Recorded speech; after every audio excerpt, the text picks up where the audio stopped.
things coming up on your way out. Make sure you pick up the little cards that we have that tell you what our next meetings are. There's a couple little informational things on there too. So please, and if you're not on our mailing list, please do sign up on the way out, and we do encourage you to join the Civic Association. It's going to be a busy summer. There's a lot of great topics that we're going to be hitting. So we really want to see you all. We want to see meetings that are packed this much. We know this one is packed because this is a big topic for all of us here in Southold. So we're really happy to have this panel here tonight to sort of talk to us about what the current status is with community and affordable housing in Southold town. And maybe if we have some concerns and we have some time at the end, we can sort of open it up to questions and answers. So you can we can sort of have a little bit of a discussion about that. But for right now, Andrea's going to get us started, and then Denny's going to go after her. And then, yes. Gotta introduce that man. Well, of course we have Town Supervisor Al Krupski. He's here. Just not an empty seat. I mean, for sure. He's just sitting at the table. He might speak briefly, but I think the other two are going to be sort of the start. Yes. I just like to say I'm joined by other town board members: Brian Mealy, Ann Smith, Alexis Seuss, Professor Bill Flinter. So it's an important topic. Thank you so much for having us. Yes, indeed. I see a lot of faces from other civic organizations and a lot of familiar neighbors. So thanks again for coming out. So yeah, Jenny and Andrea are sort of the stars of the show this evening. Al's here in an official capacity to answer some of your questions, and probably some of the other officials, the elected officials we have in the audience tonight, might address some of your questions as well. But for right now, let's get started, and thank you all so much. Okay, so these are the community housing updates for the town of Southold. So what is the Peconic Bay Region Community Housing Fund? So it's an extension of CPF's 2% real estate transfer tax, and it's only 0.5%, which supports the creation and maintenance of community housing. So how did we get here? Here being the housing department is finally established. So in August 2022, Chapter 17 was amended to include that 0.5% transfer tax. That same month, the Advisory Housing Review Committee was formed, which kind of helped facilitate and expedite a little bit of the process of a change of zone to an affordable housing district.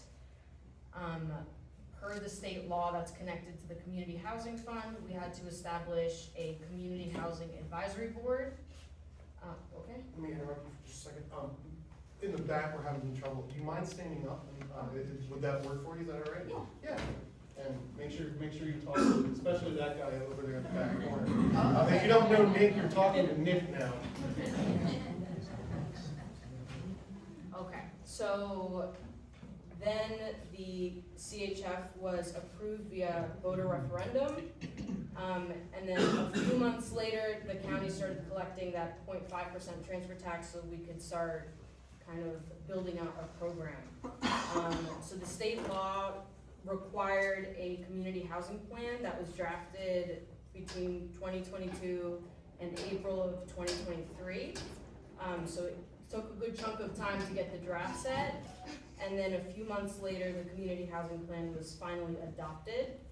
And then between 2023 and 2024, there was administrative build out, who was gonna run these programs, how are these funds gonna be managed?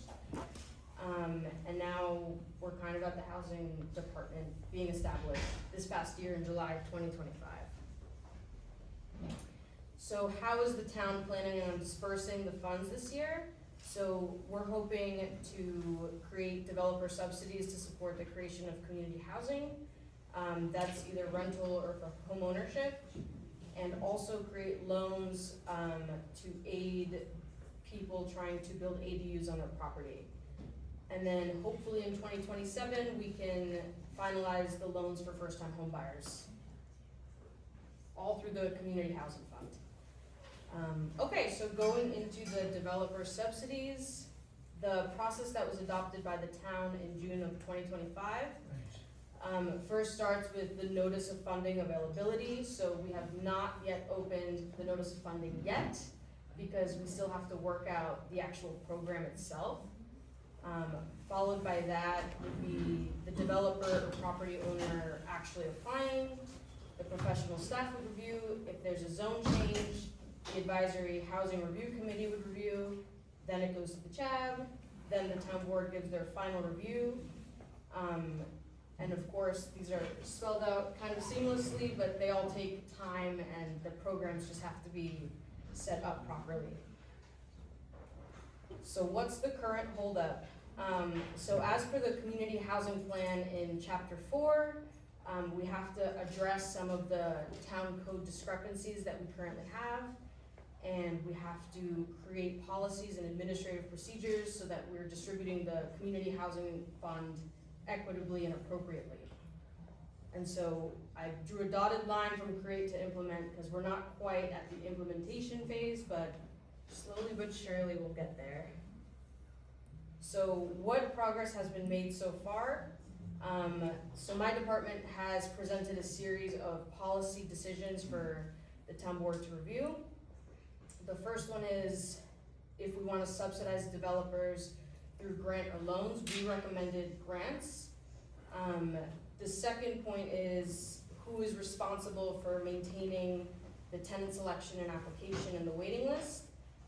It is custom that the developer typically maintains the tenant selection process. The next policy decision was that the town commits to only financially vetting selected tenants, which again is very custom kind of way that other municipalities hold their programs. And of course doing ongoing compliance, which is the owner compliance report and then tenant certification form, just to ensure that everything's going smoothly. The next is implementing marketing criteria to ensure that we comply with New York State human rights law and fair housing laws. The next recommendation is that we cap rent increases at 4% annually and kind of reassess the AMI levels, which are currently set at 120% AMI. We could get into what those look like a little bit later. But we recommend that they be set at 80% and people can requalify at 100% AMI to give them that economic growth period. And then lastly, it's to establish 2 separate rent schedules, one for deeper affordability and one for baseline affordability. And these were kind of a response to the data from our housing registry, which showed that 77% of the registrants make less than 80% AMI. So as you can see, 80% AMI is $84,000 for one person, 2 people making $96,000, 3 people making 108, so on and so forth. Okay, straight to the next update is the Community Housing Fund ADU program. So what exactly is going on with ADUs? ADUs in the code right now are mentioned as accessory apartments. So you won't find the term accessory dwelling unit in the code, you'll find accessory apartment. And so for attached ADUs, that's like a basement, second floor, first floor, or something connected to the primary structure. It has to be a minimum of 220 square feet and occupy no more than 25% of the habitable space. It needs 3 off-street parking spaces, and should retain the appearance of a single-family dwelling. Additionally, you need, your certificate of occupancy from the building inspector and all water and sewage system approvals from the county. And this unit can be rented out to a family member, or market rate, or at an affordable rate. It's up to the owner. And it needs to be an annual rental permit. So some of the code changes we're making is it currently is 25% of the primary structure. We want to change that to 40% and no more than 750 square foot. And if you're awarded funding from the Community Housing Fund, then it needs to be someone who is registered on the Community Housing Registry. Okay, so now detached ADUs, which are referred to in the code as accessory apartment in an accessory structure. Currently, it has, well, this recently got changed, but when I made this, it had to be in an existing accessory structure, and only one apartment was allowed, and it had to be on one floor. Requires ZBA permission, and the 3 off-street parking spaces required remains. Same thing with the attached. You need to make sure you have your certificate of occupancy and your approvals from the Suffolk County Health Department. But it must be rented out to a family member or someone who's on the community housing registry, so you can't rent it market rate. And the affordable rate can be up to what's established by the town, or less. So I have my little done icon, because we did successfully implement that. So now you can build an accessory apartment in an accessory structure, and it doesn't have to be in an existing, so that's great. And we want to change that only one apartment must be on a single floor. There are some instances where accessory structures have 2 floors and it works for that specific area. The rent is the same, someone who qualifies on the town's community housing registry. We're changing it now to someone who qualifies, not who currently qualifies, so it kind of opens the door for new people. And this would require ZBA approval only if setbacks are compliant. None. Yeah. So these are the rates you can basically rent out your apartment for on the left. This is what's considered affordable. And then of course we propose to have a 4% rental rate cap. And so currently the town code goes up to 120% AMI, so that's one person making $138,500. So again, these are kind of interesting numbers to look at for sure. Andre, can you verbalize the numbers for the rentals? Some people can't see the number in the back. Yes. Maybe I can zoom in with that. Hopefully that helps a little. So we are recommending that we set the affordability levels at 80% AMI. So that's $84,400 for one person, $96,450 for a 2-person household, $108,500 for a 3-person household, and $120,000 for a 4-person household. Currently they're set at 120% AMI. So for one person, that's someone making $138,500, 2 people making $158,300, 3 people making $178,100, and 4 people making almost $200,000. When you say 3 or 4, is that the number of people in the household or number of income? Number of people in a household. So it could be like 2 parents and a child. Can you show the left half of that slide with the Yes. numbers?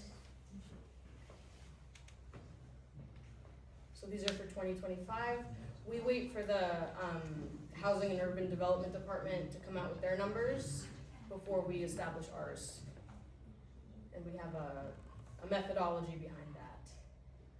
Can you explain what AMI means for people that don't know? Yes, so area median income is a series of incomes that were taken from the department, from HUD, the Housing and Urban Development Department. And they kind of choose the number in the middle, so not the average, but the number right in the middle. And according to their statistics, 100% of AMI, on average, one person in Southold should be making $115,430 annually. Of course, this doesn't really, exactly right. And it doesn't really consider the cost of living. And so yeah, which is why we're advocating for that 80% AMI number, which I think matches a lot more of what people are really making. So do those numbers include utilities? The rental rates? Like the 2, on the No, left there. they do not. Andre, did you say that the detached apartments, You didn't mention that if they could be rented at market rate, but you said the attached could, so is there a difference there? The detached, can only be rented to a family member or to someone on the community housing registry. So not at market rate, Why is that? just the way that the, This ADU program is almost 20 years old.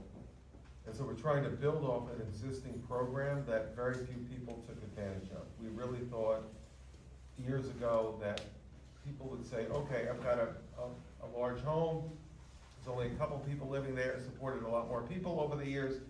Now if we make it a small apartment of it, we can support the next generation or the generation past them at the same time. And so that's why there's like size limits on it and residency limits on it. We don't wanna create two-family housing, we wanna help out, you know, the community with you being the, you know, primary resident. So this is building on the old ADU program, trying to get more people in the door to do this without causing just two rentals on a property. So you're the owner, you have to be the owner. Don't we need to incentivize housing for, small housing like this as much as possible, instead of putting restrictions on it?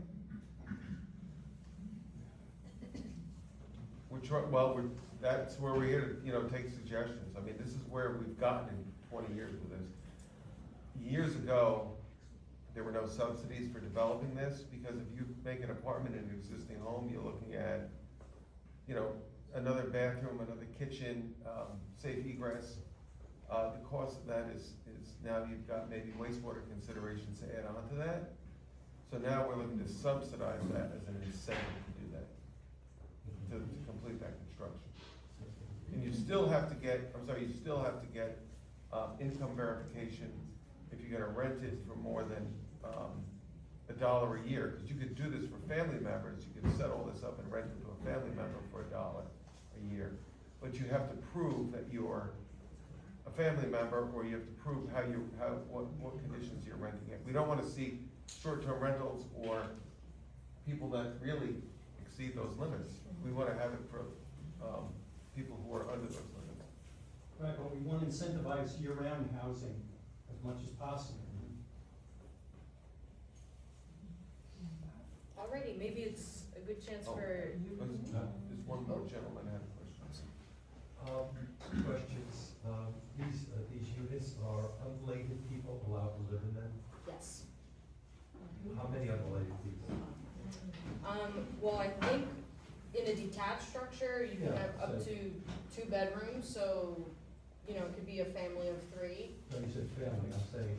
household of 3. 4 unrelated people living in one of these units? Unrelated. Unrelated. Roommates. Oh, roommates? That's a good question. The second question is, does the landlord have to live on premises? Yes. The owner Owner. has to be, yes, it should be considered owner occupied. So you don't just have two rentals on a one parcel. Yeah. Andre, I heard that if there was a detached ADU, that the GFA is not taken into account for the detached unit, is that correct? That's So that's the gross floor area. area, and I'm not sure that that is correct, but. Yeah, that is correct. It is correct? Accessory structures are counted in GFA. Okay, there you go. So I'm sorry, do unrelated people and 4 unrelated people live in one of these, as long as the owner is there as well? I know we defined family member, I don't know, I've never heard that question before. I That's mean, something clearly- serious. I don't think anybody would have a problem with a family of 4 living across the street from you, but, 4 unrelated, you can understand where this could lead to. I think there's legal issues though with defining family, and that would come across as like the village framework, so it's like, yeah, how do you define, there are people unmarried, there could be like foster children, there's adoption. So, Yeah, we talked about this. And a family, what I remember, a family was, you didn't have to be related biologically, but it people are living together as a family, then as a family unit, That's the village standard, not necessarily the town standard. What is one more question? Have any of these ADU units been built or permits issued or health department? Yes, They have been? they have been, but the process is definitely, like I mentioned, all the changes we wanna make to the code. The process is not an easy one currently, so that's why we're working on making it a little easier for people who wanna do this. And depending on what, groundwater protection area for the health department, you know, for sanitary flow, does the town issue, are there any surplus credits that could allow ADU units with, you know, on a single residence, on a single parcel? I mean, cause that's gonna be the biggest problem, is getting health department approval. It's like, even with the new IA system, you know, you're limited. Yeah, I don't believe they require, septic flow credits. No, okay, no Just the transfer, septic no. upgrade. Yeah, they have to review the wastewater, but that's what the Suffolk County Health Department does. No, I know, but that's part of getting the That's, yeah, permit is, that's a big hurdle. it is. And that's why we're looking at subsidizing this. Got it.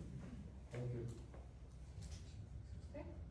How do you plan to verify these potential tenants? So we would use a third party to look at their tax returns. There's like a very small list of stuff we look into, but it's really just tax returns and assets. And that's how we verify income. Okay? Relative to the health department, there's a little glitch in the approval process because the health department requires that the town approve an accessory dwelling unit before they issue their permit, and the town requires. So if there's some way of negotiating how that goes and holds up Yeah, the process. that's a good point. And the other thing is, at least, if it can be clear with the health department, if we can get a transfer development rights or not, and what are the limitations, is it size of lot, do you have to have public water, that kind of thing, because the health department doesn't always recognize a town transfer of development rights. I don't know if we're requiring a transfer of development, right? And as far as the wastewater treatment goes, you have to meet that hurdle regardless of where we are in the process. So you have to square that away with the health department. So I see what you're saying as far as which goes first. Normally, you need a health department approval before you can come to the building department. Could I just address that? Sure. Typically, as Andrea mentioned, the zoning board of appeals in the town, I can't speak to the village, but the town has to issue a special exception to allow an accessory apartment.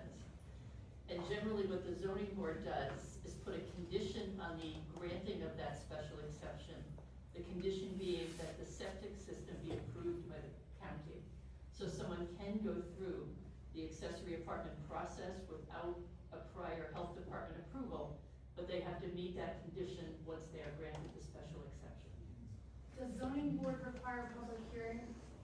Yes, it does. Yes. So I do find in, hi, I was gonna say, Melissa Principe, many of you know me on Mattituck Chamber.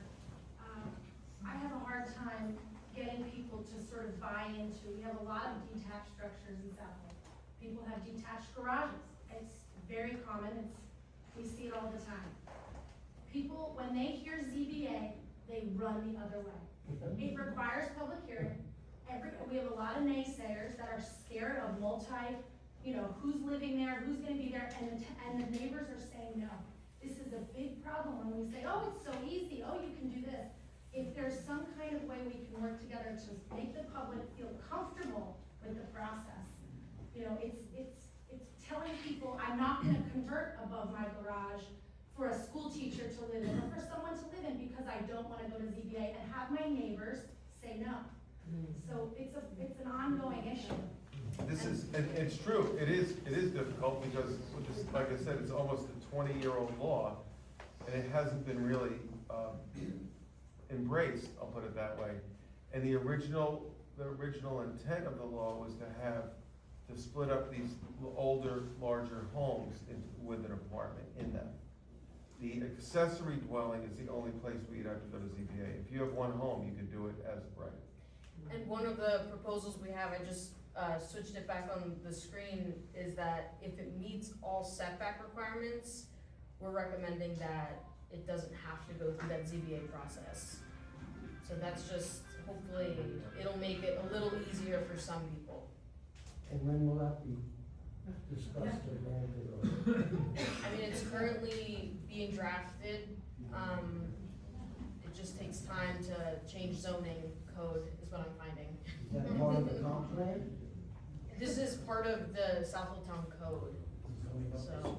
So if you look at the comp plan, thank you for bringing that up, this builds on the comp plan. If you look at the housing, I think it's chapter 8 in the comp plan, this is all part of that. After the town passed the 0.5% community housing tax, the transfer tax, we had to set up the protocol to then spend that money. But it all aligns, so that was 2022. So it all aligns with the comp plan. And then we have a housing plan that was developed after that, very general. So now we're trying to flesh out the details of how this actually works. But you can apply for an ADU today, because that law has been in place for a long time. We're trying to make it a little bit easier and also subsidized. We never had the money to subsidize it before. These have been fantastic questions, and I'm sure there's a lot more, but why don't we allow now Denny to speak from her point of view in Greenport. Do you prefer that I stand? Depends how booming your voice Okay. is. All right. When I don't have a podium and I'm going to read some of this, that's my plan. Before I start, I just want to say, I should have said, I think it's wonderful that the civics are doing this sort of thing, and I'm on the board of the relatively new, Greenport Civic Association. And I also wanted to acknowledge a member of the Greenport board who is here, Lily Doherty Johnson. Thank you for coming. And thank you very much. I learned a lot from your presentation. I should say that Southold is much farther along than Greenport is on working on ADUs. We are working, but you are much farther along. We'll see how it all works. As I prepared for this panel, I reviewed the Southold Community Housing Plan. It recognizes and regrets that the town's adult children and municipal employees and school teachers, just examples, can mostly not afford to live locally. It happens that the young member of our Greenport Housing Committee has just, with his sister, decided to move next Friday to Oregon. And the reason is that he and she have not been able to find, it's partly jobs, but it is also housing. And, here he is on the housing committee and he has to move. It's very troubling.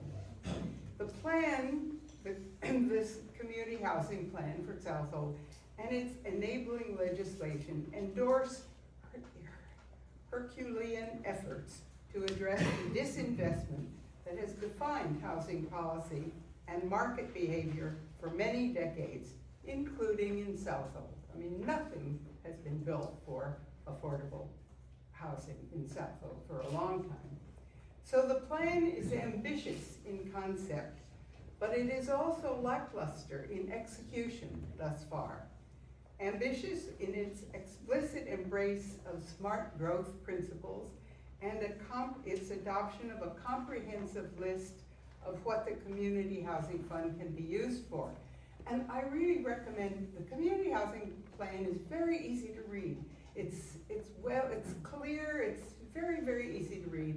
And on page 12, I'm urging you to do this, just look at page 12. There's a blue square with a list of things that the Community Housing Plan can be used for. It's just very very concrete, very specific, very easy to understand how this sort of total look could make a difference if all the elements of it were realized. But the plan is lackluster because multifamily housing is not encouraged or even allowed except for the conversion of buildings to a maximum of 6 apartments, and zoning policy that creates an unused affordable housing district. I hope this will change, but that's the way it is now. Greenport is doing somewhat better with its invitation to state experts to come in and assess our prospects for residential redevelopment. But the theme of this panel is solutions, so I'm going to dwell on both the prospects and limitations of some suggested by either the plan itself or by the hardworking staff and volunteers of Southold Town and Greenport Village. First, the CPF. The CPF is a great idea, and the town has embarked on making its theoretical benefits a reality. But of course, there are limitations. It doesn't generate a great deal of money, at least compared with the South Fork. Therefore, that money must be spent to get the biggest buck for a relatively small, so the biggest bang for a relatively small buck back. It's important not to use it for projects that could be supported with other funds. There are a lot of state grants out there, and they should be where we spend that money, and we should be doing the more innovative and comprehensive things. Also, the fund responds to the interest and availability of willing sellers and eager developers. I'm not sure that potential applicants are really being well informed about what is available. The affordable, what is it called? It's not RFP, it's not called an RFP. Notice of funding availability. Thank you, notice of funding availability, which will, I'm sure soon would become known by its initials. But I think that the town hasn't done enough yet to inform potential developers about this. The legislative directive is very comprehensive, which means there are not specific program priorities. And the Community Housing Advisory Board should fix that. If the focus is on reaching as many residents as possible, spreading the benefit around to all the hamlets with mortgage and or rental subsidies would be the goal. The framework established by the town, which you have said something about and which is very important, is doing this now, establishing the system that Andrea manages, where developers will be granted subsidies and density bonuses. Will that be enough? We don't know yet. I'm concerned that the proposed percentage of AMI, which we had up there and which Andrea read, permitted for eligibility for subsidy is so high that the residents we hope for will be shut out, but perhaps that will be modified.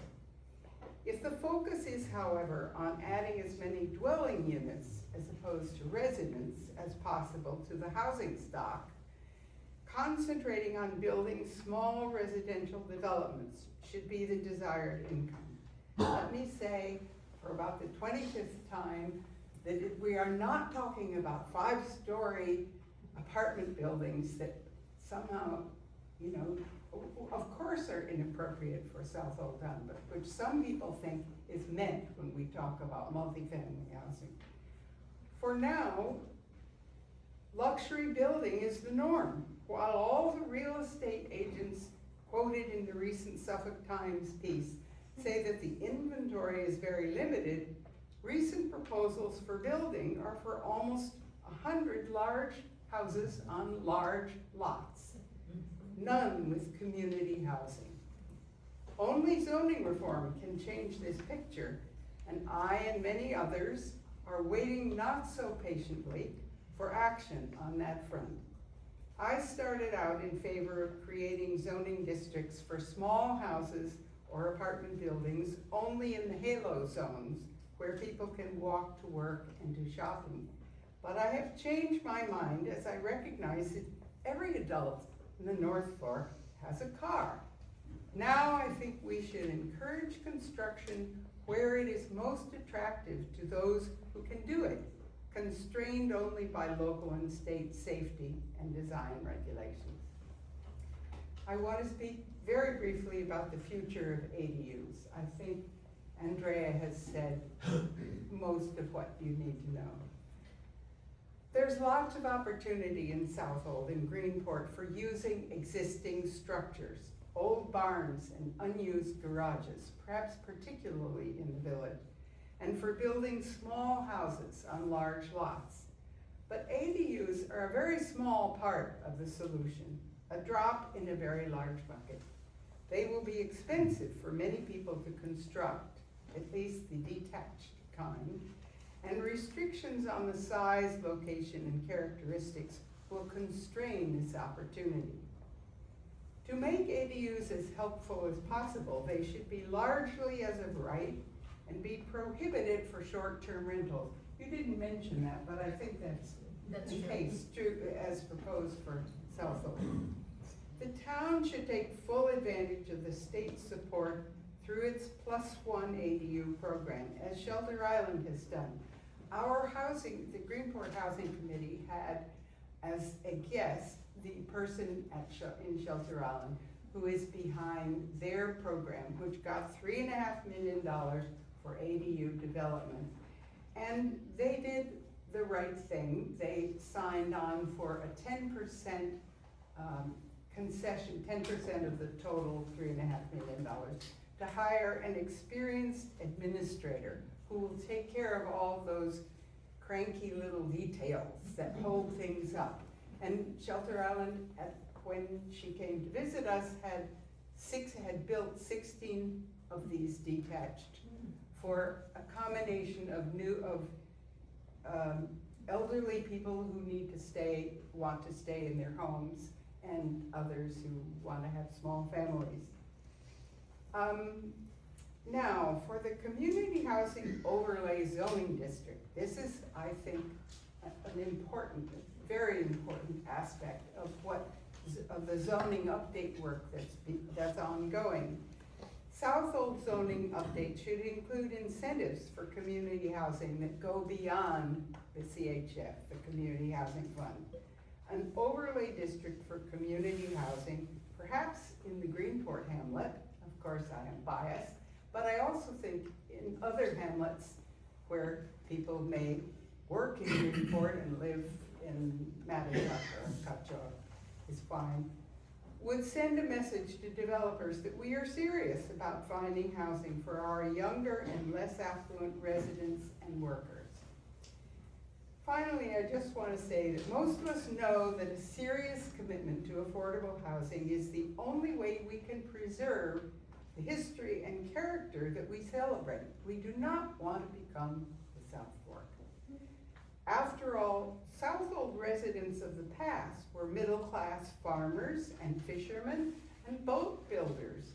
Today's workers and elders also deserve a quality of life that identifies the North Fork as a cluster of small, balanced communities with housing opportunities for all.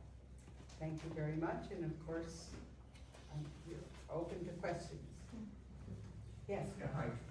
I've been coming to these meetings now for a couple of years, and I've never really gotten a clear explanation from me between what is community housing, affordable housing, and workforce housing. Yeah. Can we get some kind of a better explanation of that tonight?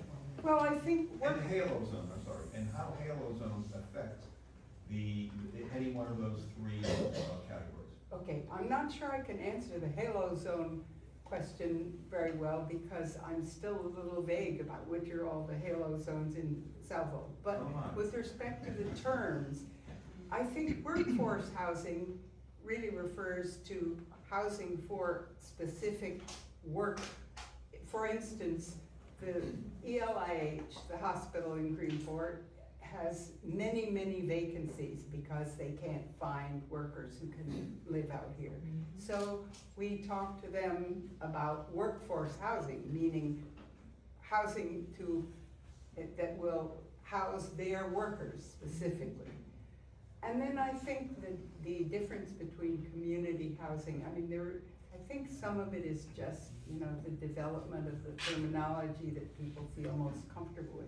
I mean, I think community housing refers to the larger arena of all kinds of housing that is not going to be dominated by market rate mandates or market rate practices. So in effect, it's affordable housing. Yeah, I mean, community housing, when I hear that term. yes. they're I think conflated. it's really, it really is Thank just mean the same, it's the same. People get tired of one term and they think it has a particular connotation that makes others uncomfortable, and so then they develop a new term. I think there's a little of that to me. But I think workforce housing is really looking at the problem of companies that don't have housing for their workers. I mean, we've been talking to NOAA, for instance, in Greenport, about participating in an effort to bring state experts in to look to see what housing could be developed, community housing that can be developed in the little area around the IGA. There's 3 little parking lots there. And we've really realized that the most westerly one is rarely full, even in the summer. And that it's next to a house that Noah owns for his workers.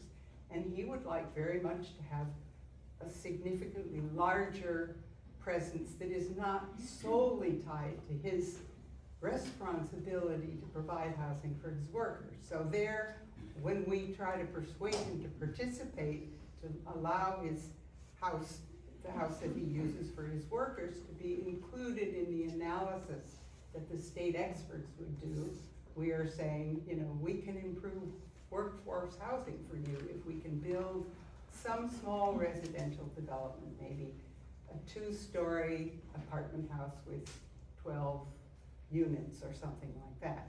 And so we put that in terms of increasing the options for workforce housing. So there are, to answer that, to finish the question about the Sure. halos, if I could?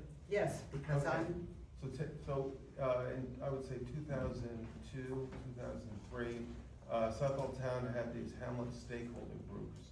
And each hamlet had a group, and you can look on the map and you can see where the hamlets and the halos, they were defined by tax map parcel. It wasn't just like here and then here. It was clearly defined. They went parcel by parcel. They met for a long time. I think in 2006 or 7, then the town board adopted those, and they're actually on a map as adopted parcels in the halo, and in the hamlets and in the halos. So definitely look at the map so you have a clear idea for every hamlet where those are. Now, as far as, what was the other point you made? So there are 2, and then it's market force, right? Because you saw all the numbers of the way we're connected with the rest of the world, with AMI on income levels, and then trying to define, well, who should we try to subsidize housing for? See, there's a wide range of income levels. So we're trying to sort that out. In the meantime, we do have people who are currently in the process of building apartments in town. Some would be market, some would be affordable.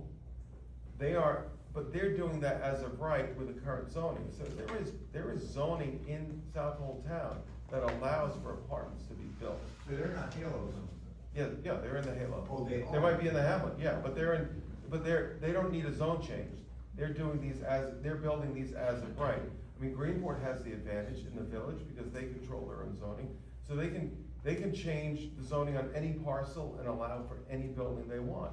So it's the same, they have the same advantage of being able to do that.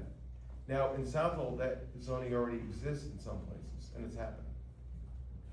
But it's a market-driven thing. If we're gonna subsidize it, if they build their own, they can charge market rate, they can charge what they want.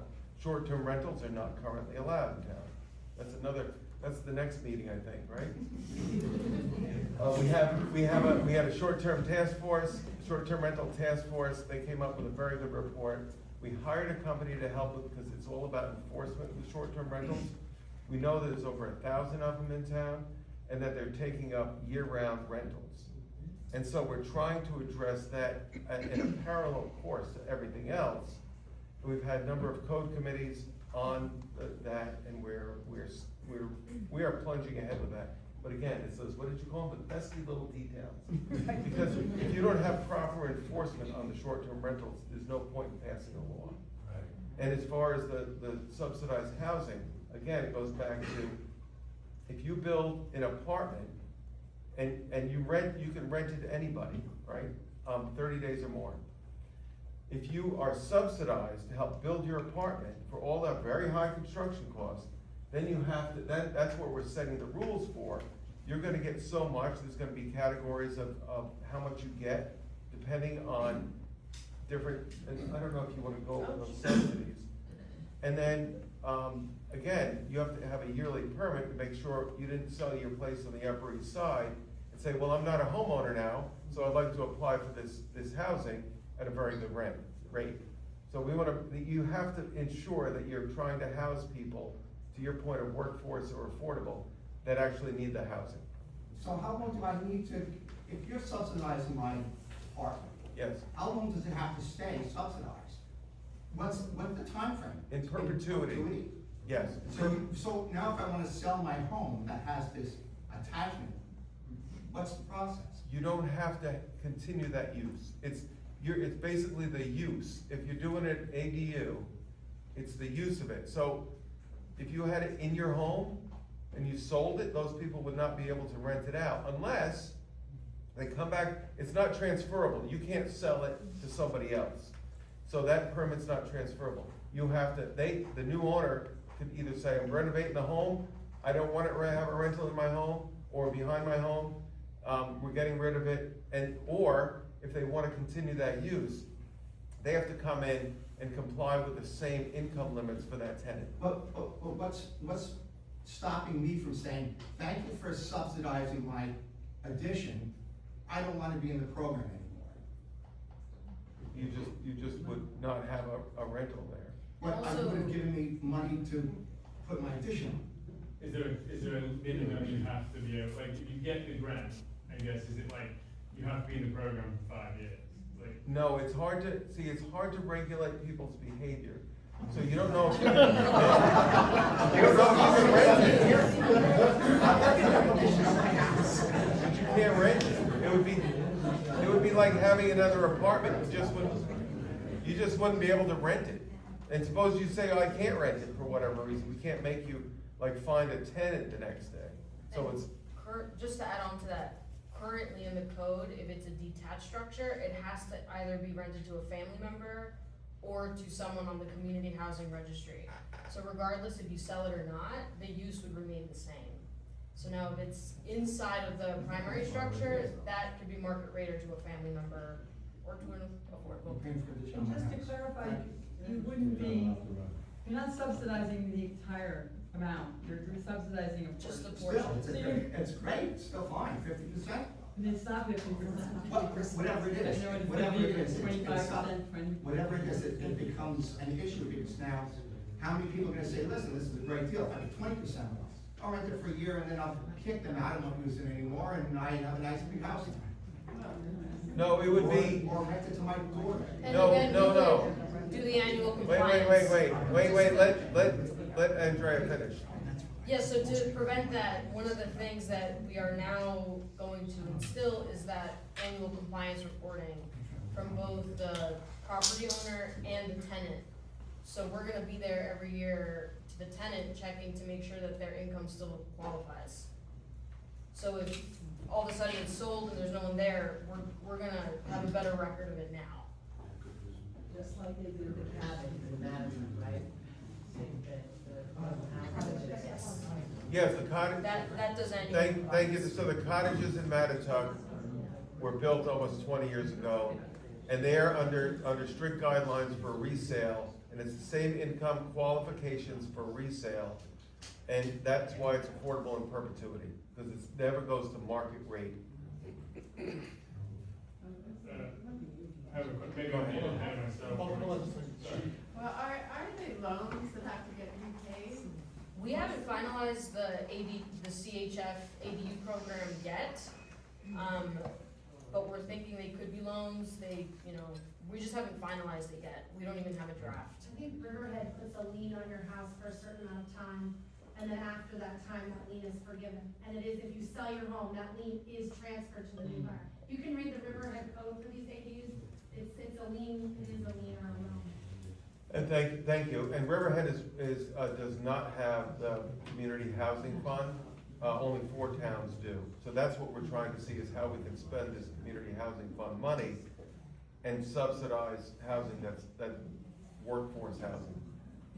Or affordable, or no, what's it called, contemporary housing, what do you call it? Community affordable and workforce. All the way in the back? Yes. Yeah. Hi, nice to see you again, everybody. I guess the question I hear tonight, and I think we're all trying to get a sense of, and I'm wondering what your level of concern is about the fact that because there isn't that much funding in the community housing fund, and we want to make sure that it's available for people who need it, what constraints or what can you do, what can the town do to make sure that people aren't using it to say, hey, what I really need is a nice structure in my backyard because I want to be able to use it for family later, so awesome, I'm applying for an ADU. And then taking some of the money from the town and frankly, never using it to help with any affordability issue, but really instead using it for fabulous expansion of their home. I mean, the only way we can ensure that there's continued compliance is just by doing the annual tenant certification. Otherwise, Don't you need a certificate of occupancy for these buildings? we do. So, But then the continued use would be what we check every year. right. So you get a CO to say that that's safe, and legal, but the continued use is something that we will verify with an annual inspection and annual permit. Even if you're renting it to somebody for $1 a year, you still have to comply with the But paperwork. if somebody decides they wanna build something, and what this lady just said, they're like, thank you very much for the money, they're not gonna get a CO for something that they're not, in good faith, they haven't constructed, correct? Oh, absolutely. They have to build it, yeah. Yeah, Yes. and their tenant would have to continue to verify their income. Yeah. I have a question. Maybe I'm getting ahead of myself, but this is going to be a future meeting, or I'm not. Is there any works in the background using this fund to secure land for affordable housing development? Because I'm very pro land conservation, but if we keep conservating all the land and sterilizing it, then we're never gonna, it's a scale, right? At some point, the scale's gonna overtip. And I think you're relying too much on a lot of people signing up to solve a growing issue. So that's a good question. There's a lot of good questions tonight. That's a good question because our town is constrained by how much the transfer tax takes in every year. So we have how much money is roughly in the Like 6-ish million? Okay. Which one? So the community housing fund is about $6 million, right? So what the past town board did is, there's 2 things here. One, the past town board bought a couple pieces of property that can be used for housing, and we're actively pursuing those options there, basically on the model of the cottages in Mattituck where it would be home ownership. It's very difficult, and you really wouldn't want the town in the housing business. And we have an example on that housing, the 50 units that was built on the North Road going towards Greenport, that there's been a lot of management. The town board members were just there for another resident meeting. There's been a lot of issues there with the management of that. It's only 5 years old, and a lot of quality of life issues. So when you build something like that for rentals, you have to, and again, I'm not sure how you would ensure that there's gonna be a management company there that's gonna make sure that those residents are treated fairly and to their expectations when they sign the lease. So there's also the option of using the town-owned land to build housing that would be home ownership, but also the other examples of people who are actively applying and in the process of, as of right zoning of building apartments, that they would rent out. And that could be subsidized on the construction end. Okay, I was gonna follow, where is that information for subsidy? I think we're talking a lot about is it the same principle? No, ADU to- no, ADU would be different, that's, anybody can apply for an ADU today. What they're doing is a separate, new buildings, Yeah. where there'd be some market rate and some affordable, and the town would be able to subsidize the affordable apartments. So last question, being the nosy neighbour, how do you see how much money is in each? Like you said, 6 million, that's the 0.5% that's been Yes. funded so far. How much is in the 2%? Is that public knowledge, is that? Oh, sure, Yeah, okay. it's 2%, it's over 20 million, Okay. but there's a lot of that in the pipeline. That's just like, that's a pipeline. This is a new fund, so we're learning how to administer it. That's why we have a full-time employee to administer it. And that land, the 2% for the land would never be used to buy the land? Do you know what I mean? No, it's not, that's state law, we couldn't change that. Okay, all right. Sophia? Those are good questions. Hello, I just have one question, maybe it's silly, but is that going to affect a property tax? Let's say I'm doing a subsidized apartment because I'm building in my backyard, it's a building, is my tax going up? That's a very good question that I'm still trying to figure out the answer to, which is why I have a meeting with the tax assessor in a week. There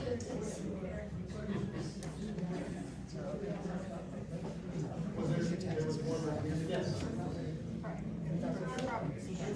you looked at seasonal housing for the full summer season? Because if you're looking at workforce housing, there's an influx in the need. And the best example is the Greenport campground, that provides seasonal affordable housing. So are you also looking at solutions like that may not cost as much, but create, serve a certain need? I think New York State Building Code is gonna really dictate what the cost of construction is, and the Suffolk County Health Department is gonna dictate what sort of wastewater treatment. So I think whether it's seasonal or it's 1 day or 1 year, it's gonna be the same construction cost. They're not gonna say, oh, you don't need insulation because you're only gonna rent it in July and August. We're constrained by New York State Building Code and Fire Safety Code. And additionally, if they take money from the state or from the Community Housing Fund, they have to comply with New York State Human Rights Law, fair housing laws, and so they definitely have to be stable units, for sure. I think you were next. Yeah. I just want to go back to a point that Edie was sort of touching on, and that's the idea of multi-unit rental dwellings. Just as an example, I think trying to attract builders, private money coming in, and these guys aren't really restrained by funds. They have the money. They know how to deal with the localities. They build all over the place. I think my impression, from just reading something kind of, the biggest impediment to building multi-unit housing is public pushback. That's certainly true. Everybody wants affordable housing until it's on their block. I don't know, there's no pushback in my backyard. You know what I'm saying? Yeah, we need to convert NIMBY into YIMBY, yes, in my backyard. Yeah. And have, of course, reasonable restrictions, design, and, there are all sorts of kinds of restrictions or regulations you can make to keep developments. Compatible. Yeah. And I think that's, the design standards help a lot, but there's also there's a lot of locations that in town that are zoned for multifamily housing. Yeah. So they're there. So you just have to find someone who's willing to spend that money, because it's a lot of money to construct anything today, and then you're gonna have to manage it properly. And again, there's like another set, so it's already kind of, you know, as hard / easy as it can be to construct anything. Then you have another set of building affordable housing, where a lot of developers have to take, you know, state funding or local funding that comes with its own set of rules. And if it's state funding, it has its own set of rules depending on the program. You know, ours are more lenient, but, you know, building affordable is different than building market rate in all the senses. But I think the trend now, among people like the governor, our New York State governor, is to recommend as limitations on the regulation and streamlining the process. You know, how far this will go is unclear, but that is certainly, when I look at the descriptions of the state programs, I'm struck by the fact that it says this and that should be as of right, or should be constructed to comply only with basic state and federal regulations. So the push, I think, from many political leaders is to move this along and move it along with this, a streamlined process that is quite different from what has been a very strict regulatory scheme. You So, do, I just you do, have- I'm sorry, you do paint a picture of a very well-organized state government. Just a second, yeah, our next one was over here, but I'll get right to it. Yeah, through the years, we've read about a number of proposals that have all died for a variety of reasons, getting town approval, whichever approval was needed, but there've been 4 or 5 of them. Now, you alluded to the fact, are there currently, and you don't have to tell us where because we don't want to get the neighbors picketing, but are there currently some multifamily housing projects in the pipeline that are, in your opinion, likely to happen? There are 2, yes, they have current zoning and there's, You said 2? yes. I just have a question. Okay, so you get your funding, you get your AUD built, you provide us with the tenant, because we have to go off that list. What if they become a deadbeat tenant and stop paying? Do you have legal help for us, or? Yes, so we us as don't homeowners? provide the tenant. If you have an ADU, you have the freedom to select the tenant. Currently, they have to be on the housing registry, So how do we have freedom to pick if they have to be on this list? if you pick someone, we would say, okay, get them on the housing registry. And then, Oh, so we pick person and person has to go apply to Exactly. housing. So it's It's a not a little- list that we just say, okay, fine, we're gonna pick Joe no, Schmo and. yeah, it's not like a public, that's really just for us to collect data. Oh, okay. It's not a Sorry, public I was list just that you confused. pick a person. You can pick whoever you want to live in your affordable unit. So yeah, like that. Because a lot of times these are, don't forget, the original plan was these would be in your house. So yes, Yeah, you so- wanna have that, you wanna know who you're renting to. Yeah. So, I love the conversation, it's very, people compatibility is what we're talking about, which is friendly. But I'm also thinking in terms of compatibility with the fact that North Fork is a sandbar. And I'm thinking about compatibility with our environment. And you did, Mr. Krupski thankfully mentioned the water thing. We happen to, right now, as we speak, live in a district where we all of a sudden our water, because for very good reasons, the water has become really unhealthy.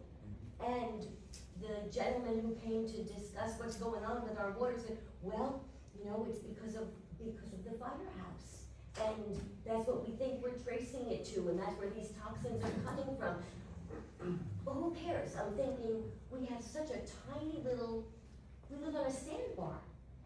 And so, I think that the affordability is a great idea, but what about where we actually live and what's gonna happen, you know, when it comes to the reality of, So as far as the the environment, that the park, the traffic, a million other things that I'm thinking about, in addition to the great idea, of course we want people to be able to stay here, you know.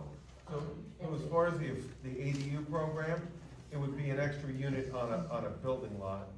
And as far as like I mentioned two that are apartment buildings that are in the pipeline. Those are going through a full planning review process. So those aren't just they're as of right, yes, you can build it, you don't need a zone change.